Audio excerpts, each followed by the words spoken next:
Hello everyone, I am Praveen Jangid और आज के इस वीडियो में बेटा हम एंटरप्रेन्योरशिप के फीचर्स के बारे में बात करेंगे। ध्यान रखिएगा, फीचर्स, नेचर और कैरेक्टरिस्टिक्स ये तीनों एक ही बात है बेटा।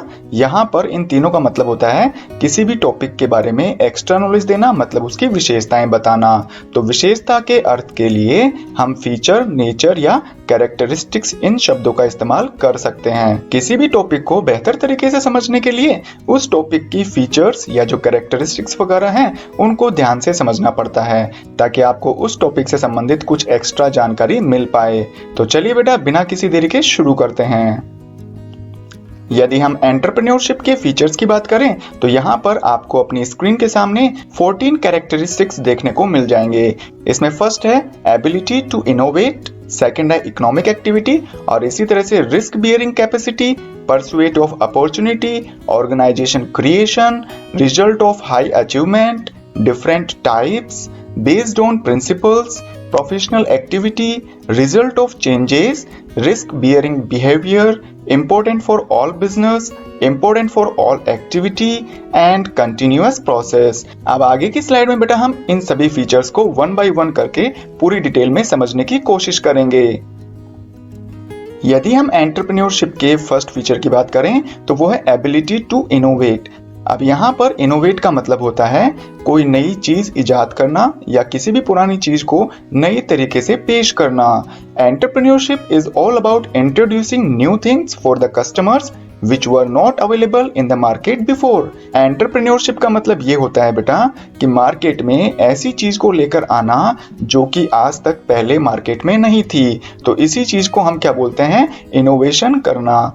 आप जरा सोचिए, जब मार्केट में फेसबुक, टिकटॉक, व्हाट्सएप, जोमेटो ये सब चीजें नहीं थी तो इसके बारे में किसने सोचा, मतलब जिन्होंने भी इनके रिगार्डिंग सोचा होगा तो ये चीजें कस्टमर्स के लिए या फिर लोगों के लिए शुरुआत में पहली नई चीज थी। तो यहाँ पर एंटरप्रेन्योरशिप की मदद से ही फेसबुक, टिकटॉक, व्हाट्सएप और जोमेटो को आज आप अपनी मोबाइल की स्क्रीन पर आसानी से देख पा रहे हैं। तो ये जो सभी रिजल्ट हैं वो किसके रिजल्ट हैं, एंटरप्रेन्योरशिप के।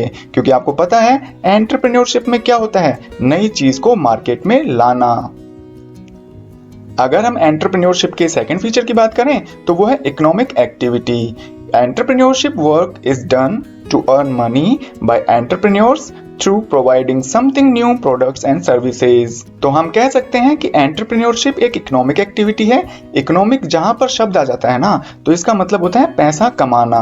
तो जो एंटरप्रेन्योरशिप है वह भी आपको इकोनॉमिक अपॉर्चुनिटी प्रोवाइड करती है, मतलब एंटरप्रेन्योरशिप के थ्रू आप अपनी आजीविका कमाने के लिए या अपनी लाइफ को अच्छी तरह से सेट करने के लिए पैसे भी कमा सकते हैं। तो जब आपने पहली बार एंटरप्रेन्योरशिप शुरू ही कर दिया है तो उसका मकसद लोगों को नई चीज प्रोवाइड कराना तो है ही, लेकिन साथ ही साथ में अपने लिए अर्निंग या अपने लिए कमाई भी करना होता है। अगर हम एंटरप्रेन्योरशिप के थर्ड फीचर की बात करें तो वो है risk bearing capacity. Entrepreneurship is the synonym of risk. तो इसका मतलब ये है कि आपको फ्यूचर में जाकर बड़ी बड़ी अलग अलग रिस्क का सामना करना पड़ सकता है। In entrepreneurship an entrepreneur has to bear following risk. एक एंटरप्रेन्योर को एंटरप्रेन्योरशिप का काम करने के दौरान कुछ रिस्क को सहन करना पड़ता है, जैसे starting a new business. Entrepreneurship के थ्रू यदि आप कोई नया बिजनेस शुरू कर रहे हो तो सबसे बड़ी रिस्क तो यही है कि भाई हम कोई एक नया बिजनेस शुरू कर रहे हैं, पता नहीं ये बिजनेस मार्केट में जाकर सक्सेसफुल होगा या नहीं। दूसरी रिस्क होती है ऑफरिंग न्यू प्रोडक्ट्स। इसी के साथ में एंटरप्रेन्योर्स को अपने नए प्रोडक्ट को लेकर भी टेंशन रहती है कि ये नया प्रोडक्ट मार्केट में चलेगा या नहीं चलेगा। तो इसके रिगार्डिंग रिस्क भी उसे सहन करनी पड़ती है यदि मान लीजिए प्रोडक्ट मार्केट में नहीं चलता है। इसी तरह से थर्ड रिस्क है fluctuation in price of product. मान लीजिए किसी एंटरप्रेन्योर ने अपना नया प्रोडक्ट मार्केट में उतार दिया, लेकिन आने वाले 10 या 15 दिन के बाद में, 1 महीने या 1 साल के बाद में उस प्रोडक्ट की यदि प्राइस मान लीजिए गिर जाती है तो ये डायरेक्टली एंटरप्रेन्योर के लिए एक नुकसान साबित होगा। तो जो प्रोडक्ट की प्राइसेस हैं वो मार्केट में कम या ज्यादा होती रहती हैं। तो इसके रिगार्डिंग रिस्क भी एक एंटरप्रेन्योर को भुगतना पड़ता है। यदि हम बात करें फोर्थ रिस्क की तो वो है चेंज इन कंज्यूमर्स टेस्ट। हो सकता है आपने आज नया प्रोडक्ट निकाला है और वो नया प्रोडक्ट आने वाले कुछ समय के लिए तो नया रहता है, लेकिन बाद में कस्टमर्स के टेस्ट वगैरह ही चेंज हो गए, उसका इंटरेस्ट ही उस प्रोडक्ट से हट गया। तो इसका मतलब ये है कि आपने तो ये सोचा था कि ये प्रोडक्ट आने वाले 1 साल तक चलेगा और आपने इसका जो प्रोडक्शन है वो ज्यादा मात्रा में कर लिया, और फ्यूचर में जाकर 5 या 6 महीने बाद में ही कस्टमर्स का जो टेस्ट है वो बदल जाता है, वो दूसरे प्रोडक्ट की तरफ मूव कर जाता है। तो जो आपने पहले से ही एक्स्ट्रा में प्रोडक्ट प्रोड्यूस किए थे उसके रिगार्डिंग भी आपको रिस्क सहन करनी पड़ सकती है।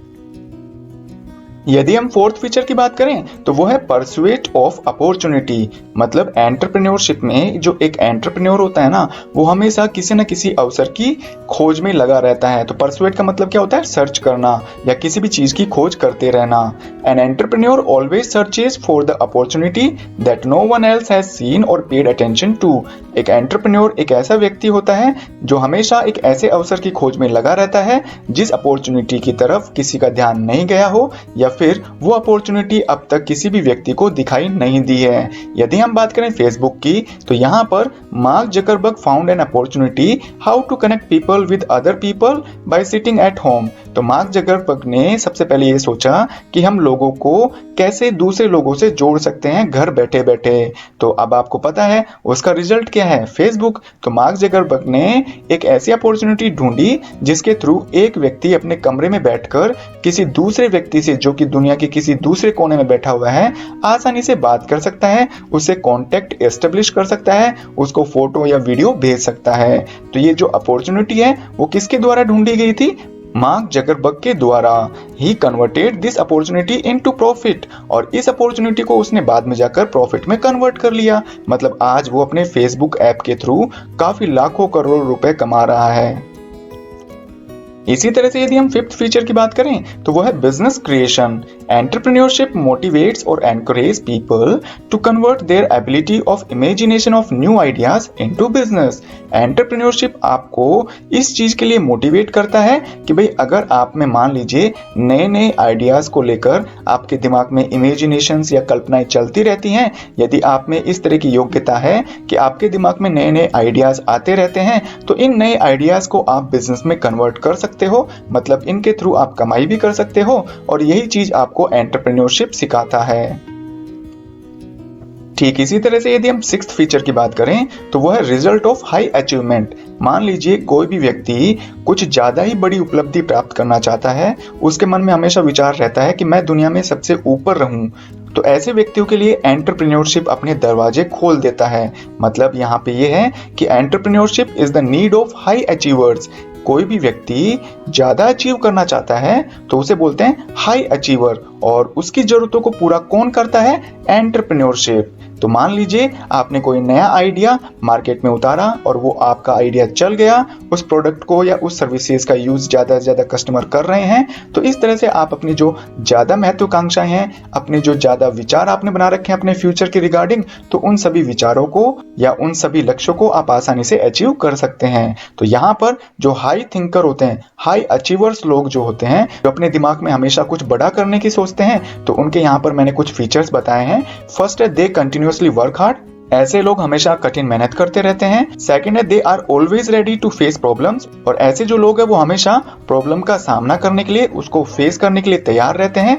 मतलब वो प्रॉब्लम से डरते नहीं हैं। They don't get satisfy until they achieve their गोल, और ऐसे लोग जब तक सेटिस्फाई नहीं होते जब तक कि वो अपना गोल अचीव नहीं कर ले, अपना लक्ष्य प्राप्त नहीं कर ले। तो कुछ लोग दुनिया में ऐसे भी हैं जो कुछ बड़ा अचीव करना चाहते हैं, तो उनके लिए एंटरप्रेन्योरशिप से अच्छा विकल्प नहीं होगा। यदि हम बात करें सेवंथ फीचर की तो वो है डिफरेंट टाइप्स। भाई ध्यान रखना यहाँ पे जो एंटरप्रेन्योरशिप है ना, वो अलग अलग प्रकार के हो सकते हैं। जैसे स्मॉल एंटरप्रेन्योरशिप, यदि आपके पास पैसा कम है तो आप स्मॉल कैटेगरी का एंटरप्रेन्योरशिप या बिजनेस शुरू कर सकते हैं। यदि आपके पास में ज्यादा पैसा है तो आप लार्ज एंटरप्रेन्योरशिप शुरू कर सकते हैं। यदि मान लीजिए आप अपने एंटरप्रेन्योरशिप को आगे बढ़ाना चाहते हैं, एंटरप्राइज या बिजनेस को आगे बढ़ाना चाहते हैं, और इसके लिए आपको 2 या 2 से ज्यादा लोगों की मदद की जरूरत पड़ेगी, तो आप इस तरह से 2 या 2 से अधिक व्यक्ति मिलकर भी जॉइंट एंटरप्रेन्योरशिप को शुरू कर सकते हैं। सेंट्रलाइज और डिसेंट्रलाइज इन दोनों को थोड़ा सा आपको ध्यान से समझना होगा। सेंट्रलाइज एंटरप्रेन्योरशिप वो एंटरप्रेन्योरशिप होता है या वो बिजनेस हुआ करता है जिसमें कि सारे डिसीजंस जो हायर अथॉरिटी हैं, मैनेजर या डायरेक्टर लोग हैं, वही लिया करते हैं। लेकिन डिसेंट्रलाइज एंटरप्रेन्योरशिप में क्या होता है, कुछ जो डिसीजंस होते हैं वो अपने जो सबऑर्डिनेट होते हैं या अपने से नीचे काम करने वाले वर्कफोर्स या जो एम्प्लॉयज होते हैं उनसे भी इस तरह के डिसीजंस लिया करते हैं। यदि हम एंटरप्रेन्योरशिप के फीचर नंबर 8 की बात करें तो वो है बेटा based on principles. Like management, entrepreneurship also follows some basic principles of operating its business। तो भाई मैनेजमेंट की तरह बिजनेस जब हम चलाते हैं तो उसको सक्सेसफुली रन करने के लिए हमें कुछ ना कुछ मैनेजमेंट की जरूरत पड़ती है। तो ठीक उसी तरह से यदि आप अपनी एंटरप्रेन्योरशिप को लॉन्ग टर्म तक चलाना चाहते हैं, एंटरप्रेन्योरशिप के अंडर में किए गए अपने बिजनेस को आप अच्छी तरह से ऑपरेट करना चाहते हैं, तो उसके लिए आपको कुछ ना कुछ रूल्स एंड रेगुलेशन सेट करने पड़ते हैं। इन्हीं रूल्स एंड रेगुलेशंस को हम प्रिंसिपल बोला करते हैं। जैसे यहाँ पर है प्रिंसिपल ऑफ रेम्यूनरेशन, मतलब जो भी आपके एम्प्लॉयज हैं जो कि आपके एंटरप्राइज में काम कर रहे हैं उनको टाइम टू टाइम रेम्यूनरेशन मतलब उनका पेमेंट करना चाहिए। Principle of spirit D corps का मतलब होता है कि वहां पर जो ग्रुप स्पिरिट होता है, समूह भावना की जो फीलिंग होती है एम्प्लॉयज में, वो भी बनी रहनी चाहिए। इसी तरह से principle of scalar chain. Scalar chain में क्या होता है, जब भी किसी भी एम्प्लॉय को कोई भी प्रॉब्लम होती है तो वो स्टेप बाय स्टेप अपने जो सुपीरियर्स है उनको वो प्रॉब्लम्स पहुंचाए। ऐसे नहीं कि जो लेबर कैटेगरी का एम्प्लॉय है वो डायरेक्टली जो डायरेक्टर के पास में या जो हायर कमान है उसके पास में जाकर अपनी समस्याएं बताएं। तो इस तरह का जो सिस्टम है वो अप्लाई नहीं करना चाहिए। जो ऑर्डर्स होते हैं, सजेशंस या जो कंप्लेंट्स होती हैं वो सिस्टमैटिक तरीके से एक चेनिंग सिस्टम में चलना चाहिए। यदि हम एंटरप्रेन्योरशिप के 9th फीचर की बात करें तो वो है professional activity. A formal training is also given by the professional experts to the entrepreneurs to improve their managerial qualities। भाई देखो सीधी सी बात ये है कि जो भी एंटरप्रेन्योरशिप वाली क्वालिटी है ना वो बचपन से तो किसी में डेवलप होती नहीं है। इसको धीरे धीरे ट्रेनिंग के थ्रू आराम से डेवलप किया जा सकता है। और ये इस तरह की जो फॉर्मल ट्रेनिंग होती है या इस तरह की जो औपचारिक जो ट्रेनिंग हुआ करती है वो प्रोफेशनल जो एक्सपर्ट्स हैं वो इन एंटरप्रेन्योर्स को दिया करते हैं ताकि इन एंटरप्रेन्योर्स को अपना एंटरप्राइज चलाने में कोई भी मैनेजरियल क्वालिटी से रिलेटेड कोई भी किसी भी तरह का कॉम्प्रोमाइज नहीं करना पड़े। यदि हम 10th फीचर की बात करें तो वह है रिजल्ट ऑफ चेंज। भाई देखो यहाँ पर हर लोग हर बार कभी ना कभी नई चीज का एक्सपेक्टेशन तो करते ही हैं। मतलब आजकल जो कस्टमर्स है ना उनकी आदत ये हो गई है कि वो पुरानी चीजों से जल्दी ही थक जाते हैं, तो उनको हर बार कोई ना कोई नई चीज टेस्ट करने के लिए चाहिए होती है। Nowadays customers taste and preferences are changing, कि आजकल क्या है जो भी कस्टमर्स लोग हैं ना उनके टेस्ट वगैरह या उनकी जो प्राथमिकताएं हैं वो जिस चीज को इंपॉर्टेंस देते हैं तो इस तरह की जो चीजें हैं वो डे बाय डे चेंज होती जा रही हैं। मतलब उनका जो स्वाद है वो हर बार चेंज होते जा रहा है। They want to test and use new things, और उनकी अब इच्छा ये होती है कि वो जो नई नई चीजें हैं वो इनका इस्तेमाल करना सीखे, उनको टेस्ट करें। तो इसी के लिए entrepreneurship provide them these new things to be consumed. तो जो एंटरप्रेन्योरशिप है जिसमें कि जो एंटरप्रेन्योर है वो अपनी पूरी कोशिश करता है कि जो कस्टमर्स है उनको वो नई नई चीजें प्रोवाइड करवाए इनोवेटिव आइडियाज के थ्रू, ताकि वो उनको कंज्यूम करें और अपने आप को सेटिस्फाइड फील करें। और ठीक इसी तरह से यदि हम 11th फीचर की बात करें तो वो है risk bearing capacity. Entrepreneurship is all about bearing risk of uncertain future. पहली बात तो ये होती है कि एंटरप्रेन्योरशिप का मतलब होता है कोई भी नई चीज शुरू करना। तो जब भी आप कोई नई चीज शुरू करते हो, नया बिजनेस शुरू करते हो, तो इसके दौरान आपको भविष्य में होने वाली इस बिजनेस से संबंधित जो भी रिस्क है वो पहले से पता नहीं होती है। तो कहने का मतलब ये है एंटरप्रेन्योरशिप का मतलब होता है कि आप में रिस्क को सहन करने की कैपेसिटी होनी चाहिए। भविष्य में यदि मान लीजिए आपको किसी भी तरह का नुकसान होता है तो उसको झेलने की क्षमता आपके दिलो दिमाग में रहनी चाहिए। ऐसा बिल्कुल भी नहीं होना चाहिए कि कुछ नुकसान हुआ और आपके हार्ट अटैक आना शुरू हो गया। तो भाई यदि आपका दिल कमजोर है ना तो आपके लिए एंटरप्रेन्योरशिप बना ही नहीं है। Starting a new business and make it successful. तो भाई मैंने पहले आपको कहा था कि एक नया बिजनेस शुरू करना और फिर उसको सफल बनाना, इसके लिए an entrepreneur has to face and analyse his various risk. इसके लिए एक एंटरप्रेन्योर को बहुत सी जो रिस्क होती है ना उनका सामना करना पड़ता है, साथ ही में उन रिस्क का एनालिसिस भी करना पड़ता है। यदि मान लीजिए वो शुरुआत में ये रिस्क से डर जाता है, घबरा जाता है, तो वो एंटरप्रेन्योरशिप नहीं कर सकता। अब ये जो रिस्क है वो कंज्यूमर के टेस्ट से रिलेटेड भी हो सकती है और पॉलिटिकल रिस्क भी हो सकती है। अब टेस्ट का मतलब क्या है यहाँ पे, अब टेस्ट का मतलब ये है कि मान लीजिए एंटरप्रेन्योरशिप के अंडर में एक एंटरप्रेन्योर ने एक नई चीज को डेवलप किया, एक नई चीज को मार्केट में उतारा।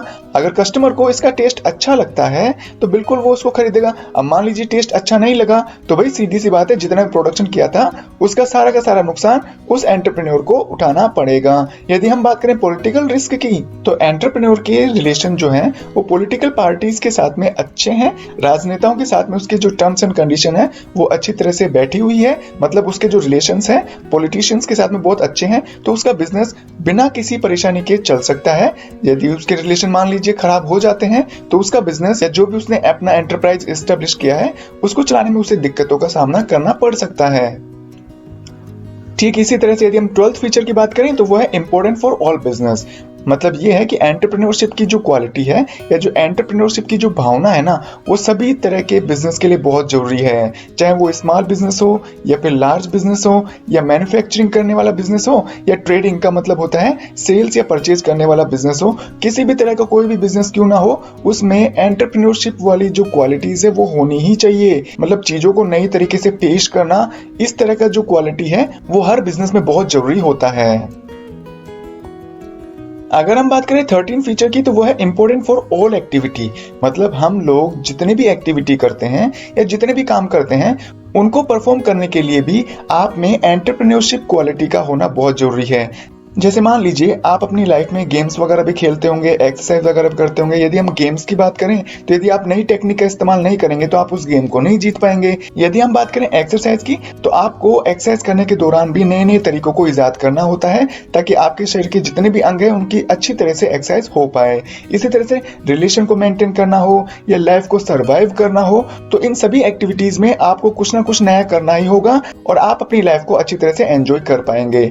यदि मान लीजिए आप अपनी लाइफ को पुराने तरीके से ही जी रहे हैं तो उस लाइफ में जो इंटरेस्ट होता है वो बिल्कुल खत्म हो जाता है। तो आपको क्या करना होगा, वहां पे एंटरप्रेन्योरशिप में जो हम नई चीजों का इजाद करते हैं ठीक वैसे ही अपनी लाइफ में भी नए नए एक्सपेरिमेंट करना बहुत जरूरी है। नए नए विचार, नए नए आइडियाज लाना बहुत जरूरी है ताकि आपकी लाइफ में पूरे जीवन भर एनर्जी बनी रहे। अब यदि हम बात करें 14th फीचर की तो वो है continuous process. Entrepreneurship is not a one time activity. Entrepreneurship का मतलब ये नहीं होता कि आपने एक बार अच्छा आइडिया ले लिया, एक बार नई चीजों का विकास कर लिया, नई चीजों को इंट्रोड्यूस कर दिया मार्केट में और आपका काम बन गया। ऐसा बिल्कुल भी नहीं है। An entrepreneur alerts for 24 hours a day for making his enterprise successful. अपने एंटरप्राइज को मतलब अपने बिजनेस को सक्सेसफुल बनाने के लिए एक एंटरप्रेन्योर को दिन के पूरे 24 घंटे देने पड़ते हैं ताकि वो अपने एंटरप्राइज से रिलेटेड जितनी भी स्ट्रॉन्ग प्लानिंग है वो करता रहे। तो कहने का मतलब ये है कि एंटरप्रेन्योरशिप का मतलब केवल और केवल एक बार काम करना नहीं होता। उस एक बार किए गए काम को जीवन भर सक्सेसफुल बनाने के लिए उसके साथ साथ में बहुत सारे काम करने पड़ते हैं। तो हम कह सकते हैं एंटरप्रेन्योरशिप में जो एंटरप्रेन्योर है ना वो जीवन भर एक्टिव बना रहता है अपने बिजनेस को लेकर, अपने बिजनेस को ऊंचाइयों तक पहुंचाने के लिए। तो उम्मीद है आपको एंटरप्रेन्योरशिप के जो फीचर्स है या जो नेचर या जो कैरेक्टरिस्टिक्स हैं अच्छी तरह से समझ में आए होंगे। यदि वीडियो पसंद आए तो इसे लाइक जरूर करिएगा, अपने फ्रेंड्स में शेयर करना न भूलिए। यदि आप चाहते हैं इसी तरह के वीडियोस आपकी स्क्रीन पर रेगुलर आते रहें तो इसके लिए बेटा आप मेरा चैनल सब्सक्राइब कर सकते हैं। थैंक यू बेटा।